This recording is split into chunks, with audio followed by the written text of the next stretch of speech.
amarei, Senhor, te amarei, Senhor. Eu só encontro a paz e a alegria bem perto de ti.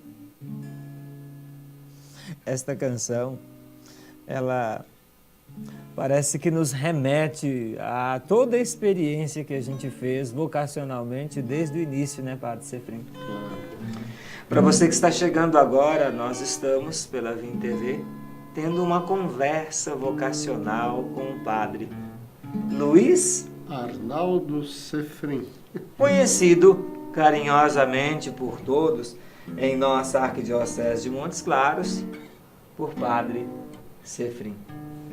Você sabe que eu me lembro do senhor, quando eu ainda era seminarista, fazendo uma frente nos trabalhos com juventude. Já tem algum tempo isso. A gente vai falar sobre isso no decorrer dos relatos. Retomemos aqui os 17 anos, 11 meses e 23 dias. Acertei? 20 dias. 20 dias, isso. Então o senhor entra em São Paulo. Não, entrei em Itaici. Em Itaici. Eu fiz todo um discernimento vocacional, né, na 8ª série, no ensino médio. E depois, então, eu fiz 2 vestibulares, um numa faculdade jesuíta e outro na Católica de São Paulo, para Direito. Mas daí só me interessava ser jesuíta e depois eu fui cursar essa faculdade depois, né? Mas o nosso seminário, a gente chama de noviciado, né, nas ordens religiosas, em Itaici, onde a CNBB depois se reuniu durante vários anos, município de Indaiatuba, perto de Campinas. Então lá eu passei 3 anos, 2 anos de formação básica do jesuíta. Você sabe que eu tenho 13 anos de sacerdócio e eu ainda não conheço Itaici.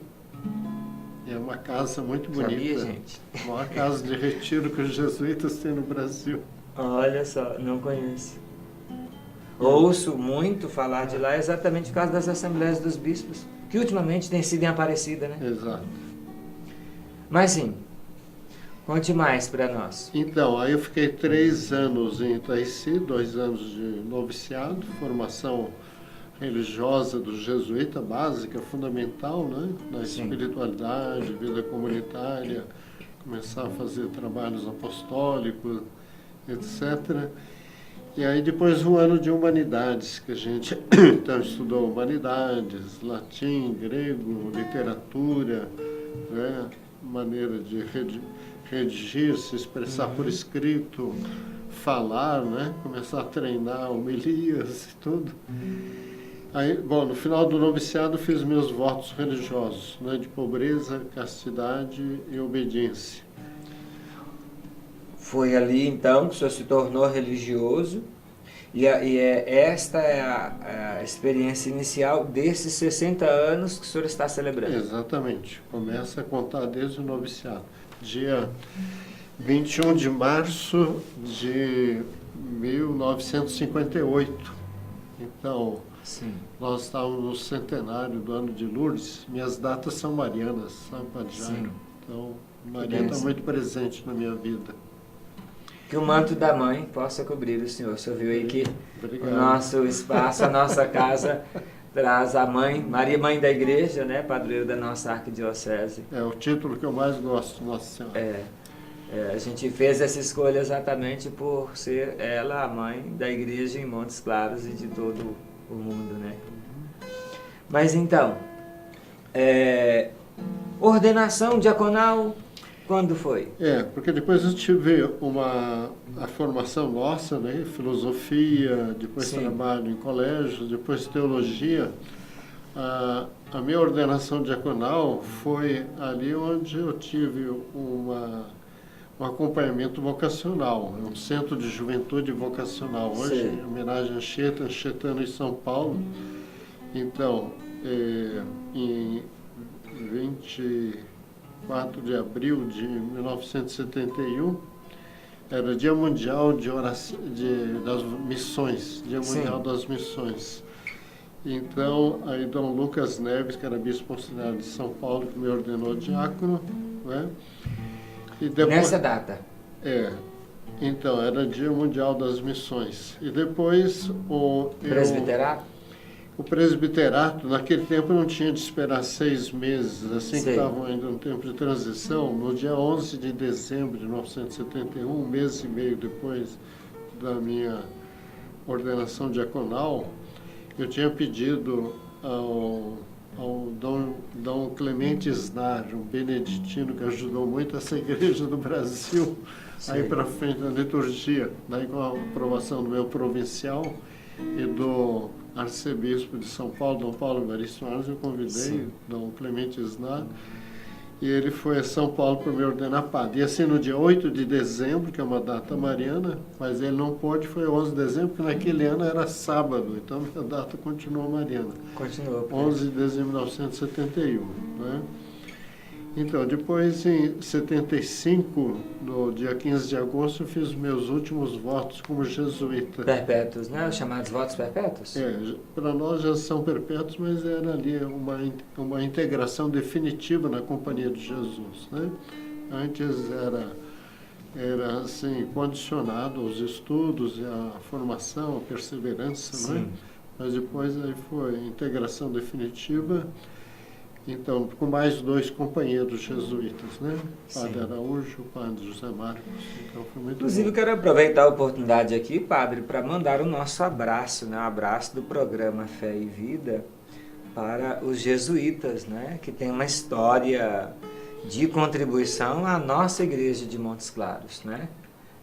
Grandes sacerdotes deixaram a sua marca aqui através do pastoreio que desenvolveram e também uma capacidade muito grande de contribuir na formação, que é um perfil bem característico dos jesuítas, né? É verdade. Aqui eu quero me lembrar de alguns padres que passaram alguns anos atrás aqui em Montes Claros, pelo menos no meu período que eu observo, eu me lembro do padre Kit, né? De vez em quando ele aparece por aí, né? Ele está em Itaici hoje, a missão Padre- dele é em Itaici.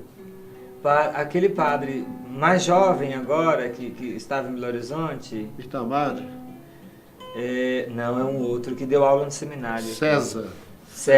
O padre César. Deu aula de Mariologia para mim no seminário. Sim, ele está na Faculdade Jesuíta de Belo Sim. Horizonte, ele é professor de teologia lá. Tem também, atualmente, o padre Anísio. Padre Anísio, nosso pároco. Deu superior. deu forte contribuição também o padre Inácio. O Padre Inácio está em Itaici, com mais de 90 anos. Olha só, né? Cuidou muito da casa de Nazaré, né? É verdade. Grande idealizador daquele projeto ali, daquele Sim, espaço casa de de retiros. retiros, né? Me lembro do nosso saudoso padre... Pescatore? Outro. Não. Pescatore, nós temos as influências dele na história pastoral do Brasil, né? Em alguns segmentos, inclusive. Agora, o que recentemente faleceu, aquele que andava Manuel igual Torte. eu. Manuel Torte? O que andava igual eu, Caneda? o padre da Batina Preta de Ah, e Montes Padre Henrique. Padre Henrique, claro, meu Deus do céu, Padre Henrique, é Padre verdade. Henrique. Nosso saudoso Padre Henrique. Bom, nosso abraço a todos os jesuítas, né? Conte mais, Padre, depois do período de ordenação. Então, aí eu comecei a minha missão, né? A primeira missão minha foi trabalhar com jovens e vocações lá em São Paulo, no Centro de Juventude Anchetano, então que estava depois do Vaticano II, ele se abriu, antes era só para um trabalho jesuítico, Sim. e aí se abriu para um trabalho da igreja toda, então não só para a Companhia de Jesus, mas para a igreja. E eu fiquei 7 anos lá, e aí então a gente acompanhava, assim, jovens, acompanhava vocacionalmente, surgiram vocações para todos os carismas da igreja, né? Não só para o jesuíta, mas para o clero diocesano, para outras congregações religiosas, e acompanhamos também vocações femininas, né? Nós temos uma beneditina em Mosteiro uma Nossa Senhora da Paz em Campo Limpo, São Paulo, né? Ela é priora lá no mosteiro.